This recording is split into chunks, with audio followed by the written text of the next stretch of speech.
The first step in changing out your brake pads and rotor is to take the hubcap off the wheel so you can take the wheel off. That can be done by just gently prying with a big screwdriver. And then that pulls right off. And then next you want to loosen all your lug nuts while the vehicle is still on the ground. Now just loosen them, don't remove them. Once you have the lug nuts loose, you can jack the vehicle up, and I will show you where to put the jack. This is simply where I put the jack stand. There are many different places, but I prefer that. And then I'm just jacking the truck up on that cross beam. Then we can just take the lug nuts off and pull the tire right off. A helpful tip, if the tire doesn't come off, like if it feels like it's stuck, take a dead blow hammer or just kick it with your foot. Hit it here, then on the other side, and then the top and the bottom, just alternating until it comes loose, because sometimes I get the face of the rim stuck to the... Next we need to remove the brake caliper. That's done with a 15mm socket. You need to remove this bolt, and then if we look down here, this bolt. And you're probably going to want to use a breaker bar for this, because they're probably on tight enough that you're going to break a ratchet. Something you can do to help with this breaker bar is use a section of pipe and slide this inside it to get more leverage, or you can take a dead blow hammer and hit the end of the handle to loosen it. With those two bolts removed, we're ready to remove the caliper. Now, a lot of people suggest that you try and bungee cord this up to your control arm or something so it's not hanging by the hose, but I find that makes it very difficult to work on. I'm just careful when I'm handling it. So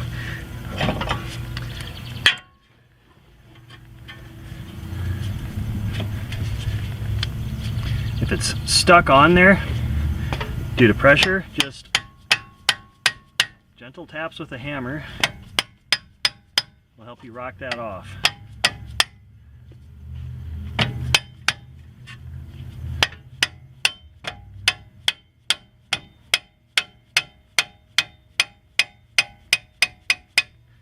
Also, if you're doing this one-handed with a camera in the other for YouTube, that makes life a lot more difficult. So there is our caliper. Now, I've personally never damaged a caliper by doing this, but I'm sure it's not good for it. But then you can just slide your brake pad right out of both sides just by pushing down on it. There we go. The left side wasn't as bad as the right. The right side was squealing a little bit, which is why I'm doing this, but this mark is a wear line. If we look at a new one, you can see there's a lot more pad on it than the used one, so it's time we replaced it. And turning these, just resurfacing them, is only about $2 cheaper than buying new ones, so I just went ahead and bought new ones instead. That price will vary based on where you live and what kind of brakes you have, but for the price I might as well just get new ones. So then this comes right off. Now, I already sprayed the back of this one, but you're going to want to use some sort of brake parts cleaner. I suggest Brake Clean. I'm just using this because I had it laying around.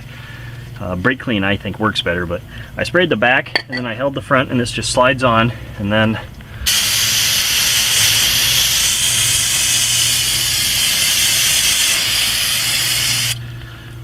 just getting oils and dirt and that kind of thing off, because you want to keep brakes clean, because if they have oil or grease on them, it's going to pick up dirt and then your brakes aren't going to work. So just a good spray down tends to help a lot.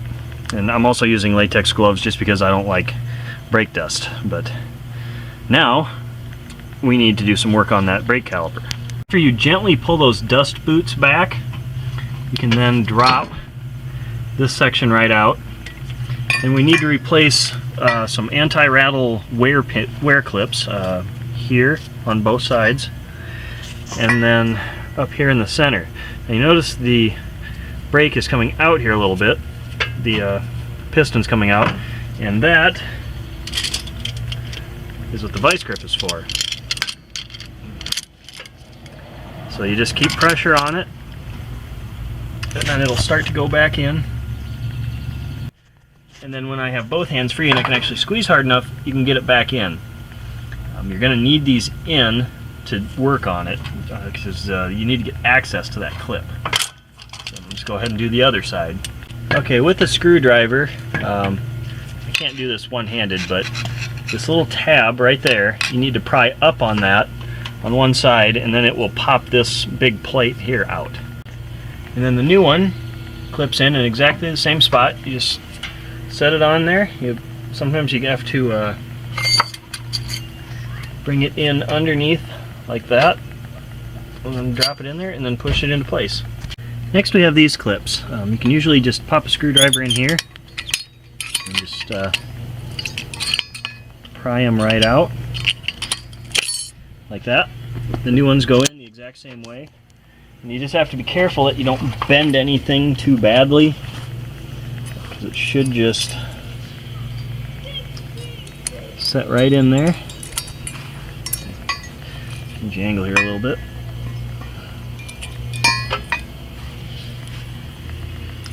Should just set right in there and then snap in. Again, this is a lot easier if you're not holding a camera trying to make a YouTube video. There, as soon as I use two hands, and you see those little pins there, those are kind of your centering pins to keep it all in line. So then I'll just repeat the process over here, and then we can put it back on. Okay, most good parts suppliers will include a molybdenum, I think that's how I say it, lubricant. It's grease, and that is for these pins. Now you're going to want to wipe that down, probably even spray it with brake clean, and then put a light coating on both those pins. And you want to make sure that where it goes into is also clean. If you notice that there's a lot of dirt and impurities in here, you probably want to change out these dust boots because they're cracked. And then when we reassemble that, I'll show you that, what it looks like when that's on and when it's not on the sliding piece here. Okay, that dust boot is on, and that dust boot is not, and it just slides over that little lip. So we just slide it down over top, and then it'll stay right in that little groove. Alright, now we need to put the pads in. And the way they go in, the curve of the pad matches the curve of the rotor. Pretty easy, they only go in one way. So you just place them in there. And these tabs go in those wear tracks, these little anti-rattle clips, whatever you want to call them.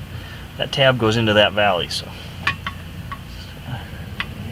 line these up, you put it in one side, and then you push down on it, and then slide it into the other side, because that one on the top keeps them from rattling, so it's spring-loaded. Alright, with both brake pads in, we can now slide it back onto the rotor and line up the bolts in the back. Now I need two hands to do this, so I'm not going to show you, but another thing is, if your pad has come out too far, you can use your vice grip and do the same thing and just pinch that back in. Alright, now it's as simple as putting these two bolts back in the caliper. You saw where those go when I took it off. And then put your, I'd probably spray it down one more time with brake clean, put your wheel back on, and it's very important to pump your brakes before you put your vehicle in drive or reverse. The reason for that is when you work on brakes like this, you lose brake pressure, so the first time you put the pedal down, it's going to go to the floor. Probably the first 2 or 3 times you do that, it'll go to the floor. So you want to pump the brakes until they become firm before you try moving. So that is your disc and pad replacement on a Ford Ranger. Thanks for watching.